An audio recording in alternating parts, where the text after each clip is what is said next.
Pengertian parenteral. Parenteral adalah sediaan yang dimaksudkan untuk pemberian secara injeksi, infus, atau implan dalam tubuh. Menurut Lachman dan Lieberman, sediaan parenteral merupakan salah satu bentuk sediaan farmasi yang masih baik digunakan, terutama digunakan di puskesmas dan rumah sakit. Sediaan parenteral merupakan salah satu produk steril, yakni sediaan dalam bentuk terbagi-bagi yang bebas dari mikroorganisme hidup. Kemudian menurut Scoville, parenteral adalah larutan atau suspensi dari obat untuk disuntikan di bawah atau untuk menembus satu atau lebih lapisan kulit atau membran mukosa. Menurut Parrot, parenteral adalah sediaan steril yang pemberiannya menembus satu atau lebih lapisan kulit. Kemudian ada keuntungan dan kerugian dari sediaan parenteral. Untuk yang keuntungannya, yang pertama, obat memiliki onset atau mula kerja yang cepat. Yang kedua, efek obat dapat diramalkan dengan pasti. Yang ketiga, bioavailabilitas sempurna atau hampir sempurna. Yang keempat, kerusakan obat dalam saluran pencernaan dapat dihindarkan. Yang kelima, obat dapat diberikan kepada penderita yang sakit keras atau yang sedang dalam keadaan koma. Dan yang terakhir, dapat memberikan efek lokal seperti pada pembedahan gigi dan anestesi. Nah, kita beralih ke kerugian. Yang pertama, rasa nyeri pada saat disuntik, apalagi kalau harus diberikan berulang kali.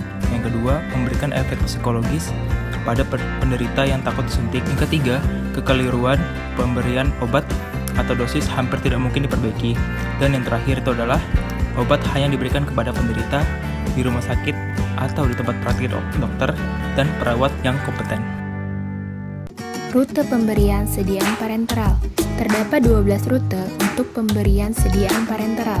Yang pertama, ada intrakutan atau intradermal, yaitu pemberian sediaan parenteral ke dalam kulit di antara lapisan dalam dermis dan lapisan luar epidermis. Yang kedua, ada subkutan atau injeksi, ialah pemberian sediaan parenteral dengan cara memasukkan cairan ke dalam subkutan pada jaringan ikat kulit dan adiposa yang longgar di bawah kulit. Yang ketiga, ada intramuskular, yaitu pemberian sediaan parenteral dengan cara memasukkan cairan ke dalam otot. Jarum tersebut akan melewati kulit, jaringan subkutan, dan membran yang menutupi otot untuk membuka jaringan otot. 4 tempat injeksi secara intramuskular, yaitu otot besar seperti deltoid, triceps, gluteus maximus, dan rectus femoris. Yang keempat ada intravena, yaitu pemberian sediaan parenteral dengan cara memasukkan cairan pada lumen vena, terutama vena superficial. Obat akan segera mencapai aliran darah dan mendapat akses untuk seluruh tubuh untuk menghasilkan efek, sehingga efisien untuk keadaan darurat. Yang kelima ada intraarterial, yaitu pemberian sediaan parenteral dengan cara memasukkan cairan ke dalam arteri yang mengarah langsung ke organ target. Diberikan ketika efek langsung pada area perifer yang diperlukan.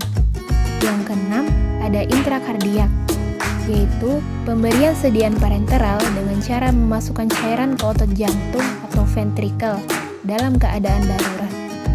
Yang ketujuh, ada intratekal, yaitu pemberian sediaan parenteral dengan cara memasukkan cairan ke ruang subarachnoid yang mengelilingi sumsum tulang belakang.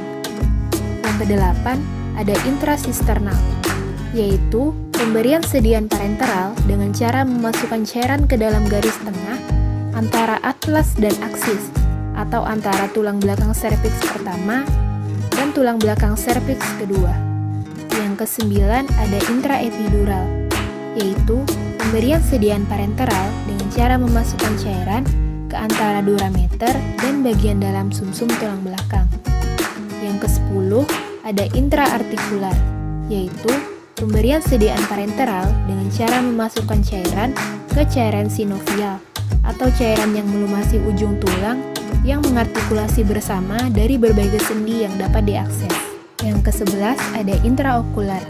Dua jenis injeksi intraokular yang digunakan yaitu pada anterior chamber seperti pada injeksi subkonjungtiva dan pada posterior chamber seperti injeksi intravitreal dan injeksi retrobulbar. Yang ke-12 ada intraperitoneal. Injeksi yang diberikan pada ruang peritoneal yang menyebabkan tingkat penyerapan yang tinggi karena karena luas permukaan yang besar. Pemberian dengan rute ini dapat menyebabkan infeksi pada rongga peritoneum dan menyakitkan serta beresiko. Jadi, jenis sediaan parentral terbagi menjadi 3. Yang pertama ada injeksi. Injeksi terdiri dari larutan, suspensi, emulsi, dan serbuk kering. Yang kedua ada infus. Infus adalah larutan atau emulsi yang steril dan bebas pirogen dengan air sebagai fase kontinu. Dimaksudkan untuk pemberian volume besar, biasanya lebih dari 100 ml. Tidak antimikroba dan tidak menunjukkan pemisahan fase yaitu emulsi. Lalu yang ketiga ada implan. Implan adalah preparat padat steril dengan ukuran dan bentuk sesuai dengan implantasi parentral dan melepaskan zat aktif dalam jangka waktu yang lama. Karakteristik sediaan parenteral. Yang pertama adalah stabilitas. Sediaan parenteral harus sesuai dengan tara kandungan bahan obat yang ada di dalam sediaan dengan pernyataan tertulis pada etiket, dan tidak terjadi pengurangan kualitas selama penyimpanan akibat kerusakan obat, kimiawi, dan sebagainya. Yang kedua, penggunaan wadah. Penggunaan wadah sediaan parenteral haruslah menggunakan wadah yang cocok, sehingga tidak hanya memungkinkan sediaan tetap steril saja, tetapi juga mencegah terjadinya interaksi antara bahan obat dengan material dinding wadah. Yang ketiga, bebas partikel. Sediaan parenteral haruslah bebas dari partikulat. Partikulat yang dimaksud adalah partikel bebas maupun substansi yang tidak larut yang muncul dalam produk parenteral. Contohnya seperti serat cotton, gelas, logam, dan plastik. Yang keempat yaitu bebas pirogen. Suatu kondisi di mana di dalamnya tidak terdapat substansi pirogen yang dapat menyebabkan penyakit. Yang kelima yaitu isotonis. Isotonis di sini maksudnya sediaan parenteral haruslah memiliki tekanan osmosis yang sama dengan tekanan osmosa dalam darah dan cairan tubuh yang lain. Dan yang terakhir yaitu isohidris, yakni pH larutan injeksi haruslah sama dengan pH darah dan cairan tubuh lain. Aspek biofarmasi dari transportasi sediaan parenteral. Yang pertama ada faktor fisiokimia, dibagi menjadi 3 poin. 1. Laju disolusi, di mana bentuk sediaan larutan atau suspensi parenteral lebih cepat mengalami disolusi karena rute pemberiannya yang langsung dapat diabsorpsi daripada bentuk sediaan padat. Yang kedua ada kekentalan larutan parenteral atau suspensi. Selanjutnya ada koefisien partisi dan kelarutan dalam lemak. Dan yang terakhir ada interaksi obat atau zat aktif dan bahan tambahan lain dalam sediaan. Selanjutnya ada faktor formulasi, di mana faktor formulasi ini dibagi menjadi 4. Kita bahas satu-satu ya, agar lebih jelas. Yang pertama ada larutan dalam air. Penambahan bahan makromolekul yang larut air ke dalam larutan dengan pelarut air dapat memperlama waktu aksi zat aktif yang terkandung, sehingga dia dapat meningkatkan kekentalan cairan difusi yang selanjutnya akan menghambat laju perpindahan zat aktif ke cairan interstisial. Contohnya ada polifenil pirolidon dan gelatin dapat memperlama aksi insulin. Yang kedua, ada suspensi dalam air, di mana penyuntikan suspensi dalam air dapat memperlama aksi obat. Perpanjangan waktu aksi dapat meningkat dengan bertambahnya diameter partikel sampai 100 mikrometer. Contohnya ada metilselulosa, natrium alginat, gelatin, dan dekstrat. Yang ketiga ada larutan dan suspensi dalam minyak. Pelepasan zat aktif dari larutan atau suspensi dalam pembawa minyak jauh lebih sulit dibandingkan dengan pembawa air. Contohnya ada aluminium oleat, aluminium monopalmitat, kalsium, dan magnesium stearat. Yang keempat ada pengendapan zat aktif pada tempat penyuntikan. Molekul tertentu yang diberikan dalam larutan air atau larutan campuran air pelarut organik akan mengendap pada tempat penyuntikan karena pengaruh perbedaan pH antara pembawa dan cairan biologik. Pengendapan juga dapat memperpanjang aksi zat aktif. Itu dia faktor formulasi yang dapat kita ketahui. ada faktor teknologi pembuatan sediaan. Yang pertama, pembentukan campuran eutektik, di mana eutektik terjadi apabila dua bahan padat dicampur membentuk satu paduan yang cair. Karena turunnya titik lebur, dalam keadaan ini kedua bahan atau zat tetap berada dalam keadaan molekuler. Pada keadaan ini, zat aktif berada dalam dispensi molekuler padat. Bila campuran ini dilarutkan, maka akan segera melepaskan zat aktif. Dengan demikian, dia dapat meningkatkan kelarutan. Contohnya ada manitol, urea dengan kloramfenikol atau dengan sulfatiazol dan asam saksinat. Kedua, ada pembentukan kompleks. Ikatan kompleks dapat terbentuk apabila dua atau lebih bahan atau zat terikat dengan kekuatan intermolekuler, ikatan hidrogen, dan ikatan van de Waals. Nah, ikatan kompleks ini biasanya mudah larut daripada bahan atau zatnya masing-masing. Tetapi, kompleks tidak dapat melintasi membran. Namun, karena ikatan dalam kompleks merupakan ikatan reversibel, sehingga kompleks dapat kembali terputus dan terserap oleh membran. Yang ketiga, ada solubilisasi dengan pembentukan misela, di mana molekul bahan-bahan yang mempengaruhi permukaan berupa rantai lipofil dan sebagian hidrofil.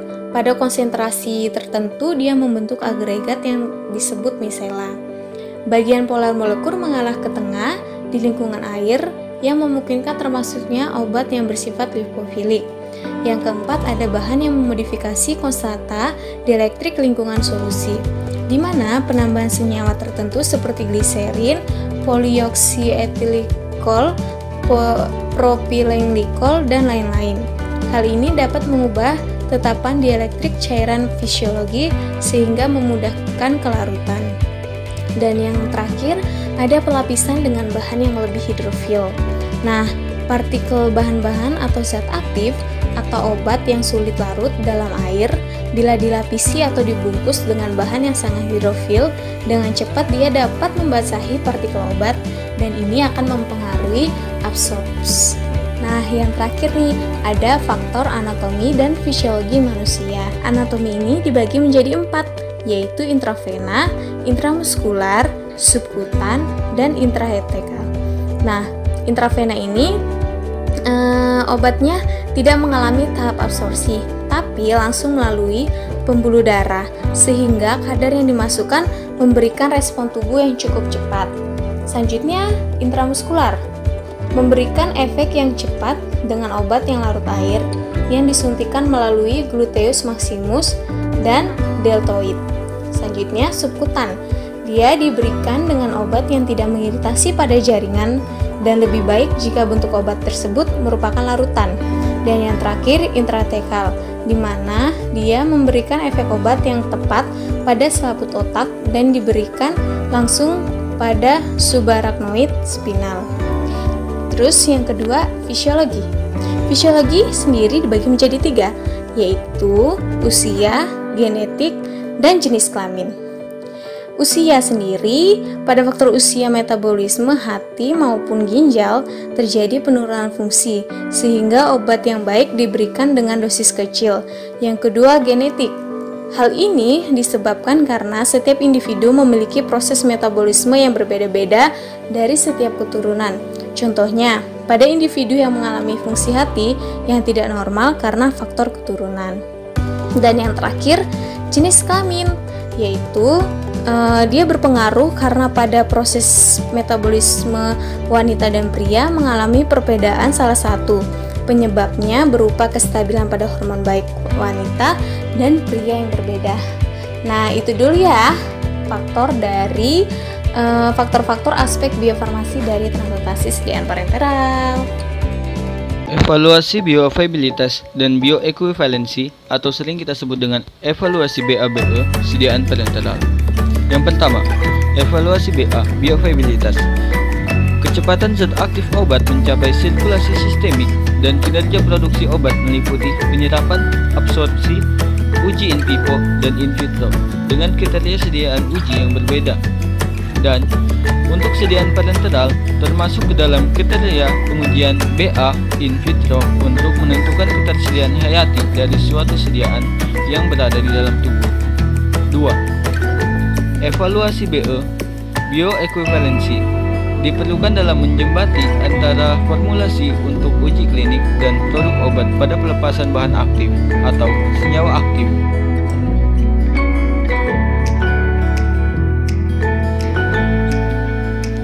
Metode uji penentuan BA-BE.